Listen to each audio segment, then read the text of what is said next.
السلام عليكم ورحمة الله وبركاته. الحمد لله رب العالمين، الصلاة والسلام على سيد المرسلين وعلى آله وصحابه أجمعين. ইসলামী আন্দোলন বাংলাদেশের উদ্যোগে আয়োজিত ঐতিহাসিক সোহরাওয়ার্দী উদ্যানে আজকের এই জনসমুদ্রের সংগ্রামী সভাপতি, ইসলামী আন্দোলন বাংলাদেশের সংগ্রামী আমির মুফতি সৈয়দ মোহাম্মদ রেজাউল করিম পীর সাহেব চরমনাই, মঞ্চ উপবিষ্ট জাতীয় নেতৃবৃন্দ, সাংবাদিক বন্ধুগণ, আজকের এই সোহরাওয়ার্দী উদ্যান সহ রাজধানী ঢাকার অলিতে গলিতে উপচে পড়া জনসমুদ্রের সংগ্রামী জনতা এবং প্রিয় দেশবাসী, মহান আল্লাহ তাআলার দরবারে আপনাদের সকলকে নিয়ে আমি আরেকবার স্বস্তির সাথে মহান আল্লাহর শুকরিয়া আদায় করছি। আলহামদুলিল্লাহ। শুকরিয়া এই কারণে, বাংলাদেশের ইতিহাসে, রাজনীতির ইতিহাসে আজকের দিন এক ঐতিহাসিক দিন। কেন ঐতিহাসিক দিন? মুসলিম উম্মার নেতৃত্বদানকারী দেশপ্রেমিক সকল ইসলামী দল, ব্যক্তিত্ব, স্কলারদের মধ্যে ভিন্নমত থাকা সত্ত্বেও আজকে একটি ঐতিহাসিক ঐক্যের যে পরিবেশ এবং সম্ভাবনা দেখা দিয়েছে, সৈয়দ মোহাম্মদ রেজাউল করিমের আহ্বানে আজকের ঐতিহাসিক মঞ্চে যারা বসে আছেন তারাই হচ্ছে এই ঐক্যের মহাকাণ্ডারী।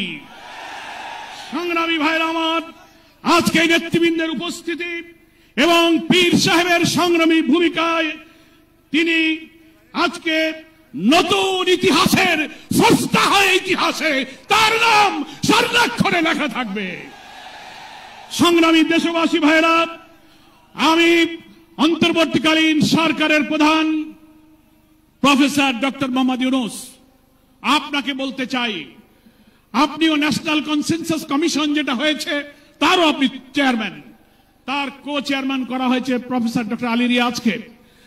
আর নির্বাচন কমিশনের প্রধানকে আমি বলতে চাই, আজকের এই সমাবেশ থেকে, এই জনসমুদ্র থেকে এই বার্তা যদি আপনারা বুঝতে ভুল করেন, পিওর পদ্ধতি ছাড়া নির্বাচন বাংলার মানুষ গ্রহণ করবে না।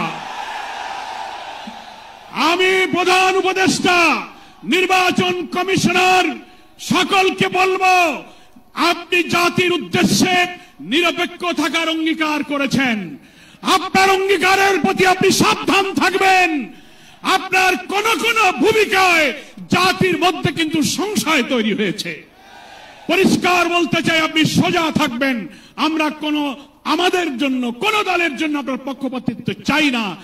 2000 ছাত্র জনতার জীবন, হাজার হাজার মানুষের রক্ত, 17-18 বছরের মানুষকে ফাঁসি, অত্যাচার, জুলুম, রিমান্ড, ক্রসফায়ার দিয়ে আলেম ওলামা পীর মাশায়েখদের যে নির্বাচন করেছেন, সেই সংগ্রাম আমরা ব্যর্থ হতে দেব না।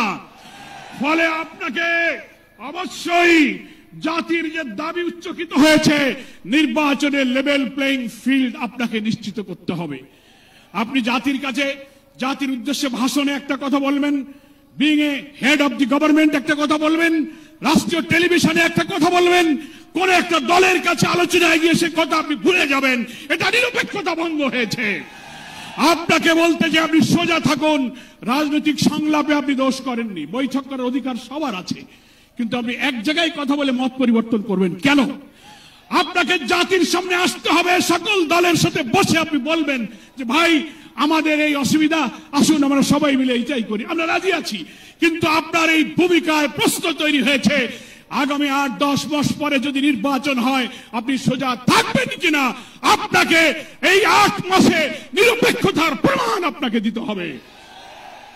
আপনাকে নির্বাচনের আগে যে শর্ত, মানবতা বিরোধী গণহত্যাকারীদের বিচার অবশ্যই দ্রুত দৃশ্যমান করতে হবে। দিল্লিতে বসে দিল্লির তাবেদার শেখ হাসিনা এই বাংলাদেশকে আবার উস্কানি দিয়ে ভারতের সেবাদাসে পরিণত করার ষড়যন্ত্র করছে। অবিলম্বে নির্বাচনের আগে এই বিচার আমরা দৃশ্যমান দেখতে চাই। সংস্কারের ব্যাপারে অনেকে ঢিলা দিচ্ছেন, বলে ইলেকশন আর সংস্কার একসাথে হবে। ক্ষমতায় গিয়ে করব। কিভাবে বুঝলেন কে ক্ষমতায় যাবে? জনগণের ভোট আপনি পান, তারপরে আপনি ক্ষমতায় যাবেন। এই ফ্যাসিবাদী আমলের রাজনৈতিক সাংবিধানিক সরকারের যে কাঠামো তৈরি হয়েছে বাংলাদেশে, এই কাঠামো তছনছ করে দিয়ে নতুন বাংলাদেশের নতুন বন্দোবস্ত কাঠামোর জন্য অবশ্যই মৌলিক সংস্কার প্রয়োজন। এই প্রশাসনিক ব্যবস্থার মধ্যে আমরা নতুন কোন ফ্যাসিবাদ, নতুন কোন হাসিনার আমরা জন্ম দিতে চাই না। এই জন্য সংস্কার আমাদেরকে করতে হবে। আন্দোলনের শহীদ আহত যারা, তাদের চিকিৎসা এবং পুনর্বাসন করতে হবে।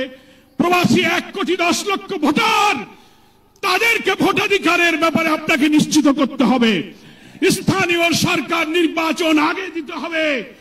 জুলাই সনদ এবং ঘোষণাপত্র অবশ্যই, জুলাই বিপ্লবের বার্ষিকী আমরা 1 তারিখ থেকে 8 আগস্ট পালন করব। এর মধ্যেই জুলাই সনদ এবং জুলাই ঘোষণাপত্র আপনাকে বাস্তবায়ন করতে হবে। সংগ্রামী দেশবাসী, বাংলাদেশ জামায়াত ইসলামীর সংগ্রামী আমির ডাক্তার শফিকুর রহমান, তিনি পীর সাহেব চরমনাইকে এবং আপনাদের সহ সকল দেশবাসীকে জামায়াত ইসলামীর পক্ষ থেকে সালাম এবং শুভেচ্ছা জানিয়েছেন। তিনি জাতীয় ঐক্যের জন্য যে ঐতিহাসিক ভূমিকা রেখে চলেছেন, আমি মনে করি চরমনাইয়ের পীর সাহেব সেই চেষ্টার ক্ষেত্রে একটি গুরুত্বপূর্ণ ঐতিহাসিক উদারতা, অবদান, মহব্বত রেখে ইতিহাসের একটি স্রষ্টা হয়ে তিনি থাকলেন। আগামী দিনে জাতীয় ঐক্যের মধ্য দিয়ে নতুন ফ্যাসিবাদের জন্মকে আমাদের ঠেকাতে হবে।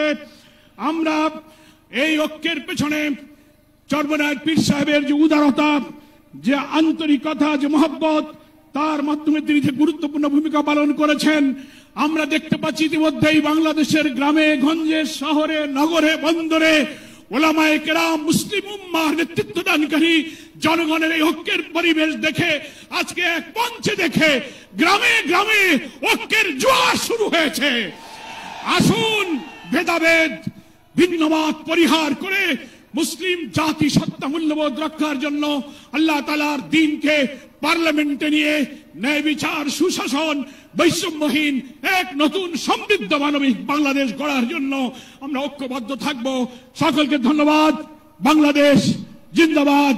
ওমা তৌফিক ইল্লা বিল্লাহ। আসসালামু আলাইকুম ওয়া রাহমাতুল্লাহি ওয়া বারাকাতুহু।